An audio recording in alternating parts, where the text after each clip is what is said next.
The agenda for this meeting is maintenance of international peace and security, non-proliferation of weapons of mass destruction.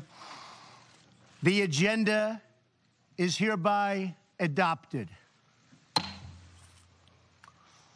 I am honored to be here today to chair this meeting of the United Nations Security Council. It is also my privilege to welcome the distinguished heads of state, heads of government, ministers, and other leaders and representatives here with us. Thank you. I also wish to warmly welcome Secretary General Antonio Guterres for joining us. Thank you very much, Mr. Secretary General. The Security Council will now consider Item 2 of the agenda. I will make a statement in my capacity as President of the United States of America. It is a great honor to be here today at this UN Security Council briefing to discuss a matter of urgent importance concerning and countering the proliferation of deadly chemical, biological, and nuclear weapons, and the means to deliver them.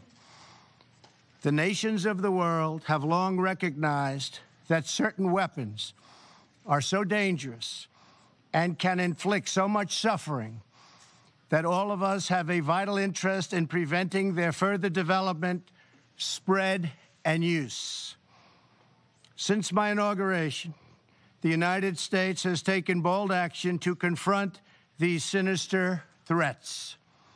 Many of us are rightly focused on the dangers of nuclear weapons, but we must never forget the risk posed by biological and chemical weapons. The United States was one of the first nations to unilaterally renounce the use of biological weapons.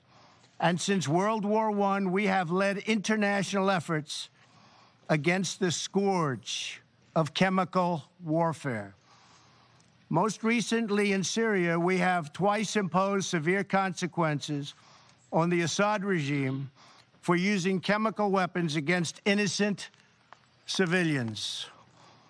I want to thank Prime Minister May and President Macron for their country's close partnership in those efforts last April.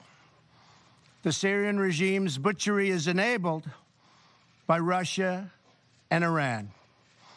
The Iranian regime exports violence, terror, and turmoil. It illicitly procures sensitive items to advance its ballistic missile program and proliferates these missiles all across the Middle East.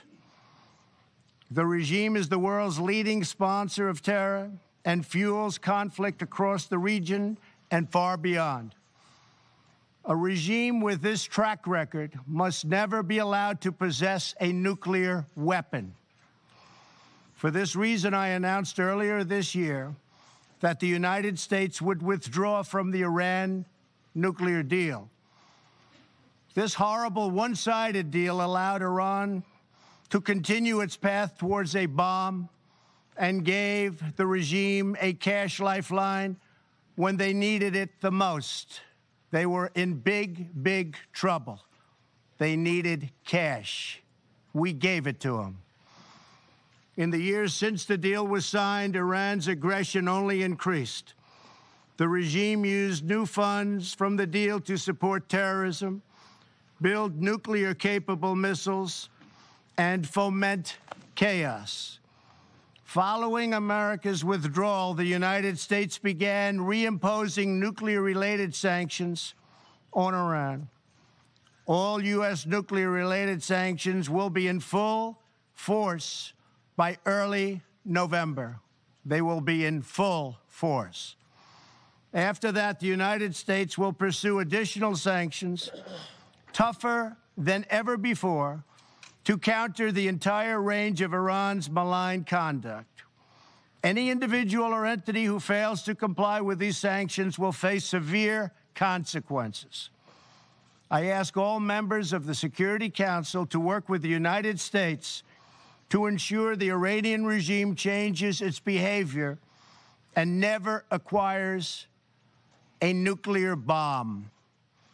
With all of this said, I want to thank Iran, Russia, and Syria for, at my very strong urging and request, substantially slowing down their attack on Idlib province and the 3 million people who live there in order to get 35,000 targeted terrorists. Get the terrorists, but I hope the restraint continues. The world is watching. Thank you also to Turkey for helping to negotiate restraint. Anything the USA can do to help resolve this problem in order to save perhaps even hundreds of thousands of lives, maybe more, we are willing and able. We are available to help. In my remarks yesterday to the United Nations General Assembly, I laid out my administration's commitment to building a more just and peaceful future. Regrettably, we found that China has been attempting to interfere in our upcoming 2018 election, coming up in November, against my administration.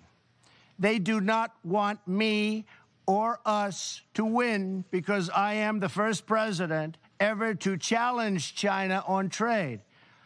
And we are winning on trade. We are winning at every level. We don't want them to meddle or interfere in our upcoming election.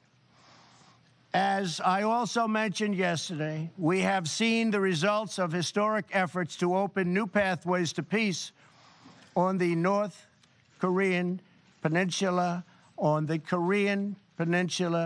and that's something we are extremely proud of.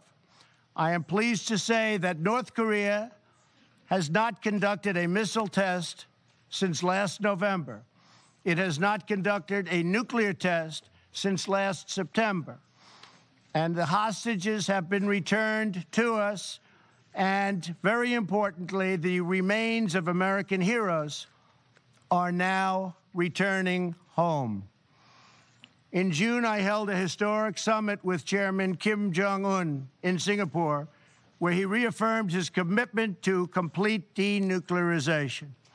Last week, Chairman Kim reiterated that commitment to President Moon at their third summit and to me in a very strong letter form.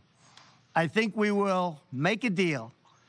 But unfortunately, to ensure this progress continues, we must enforce existing UN Security Council resolutions until denuclearization occurs. However, we have detected that some nations are already violating these UN sanctions. This includes illegal ship-to-ship transfers, which must end immediately. The safety of the Korean Peninsula, the region, and the world depends on full compliance with UN Security Council resolutions. Very, very important. But most importantly, I believe that Chairman Kim Jong-un, a man I have gotten to know and like, wants peace and prosperity for North Korea. Many things are happening behind the scenes, away from the media, which nobody knows. But they are happening nevertheless, and they are happening in a very positive way.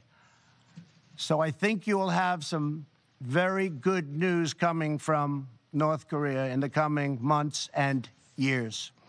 I also very much appreciate what President Moon of South Korea had to say about me last night in television interviews. Working with President Moon has been my great honor, and likewise working with President Xi of China and Prime Minister Abe of Japan has been a pleasure and an honor. Each of us follows in the footsteps of countless world leaders, diplomats, and public servants who came here to the United Nations with the same noble goal: to build a future worthy of the patriots, true patriots, who sacrificed their lives for our nation and for our future. To be successful, we need a commitment of every nation represented in this chamber.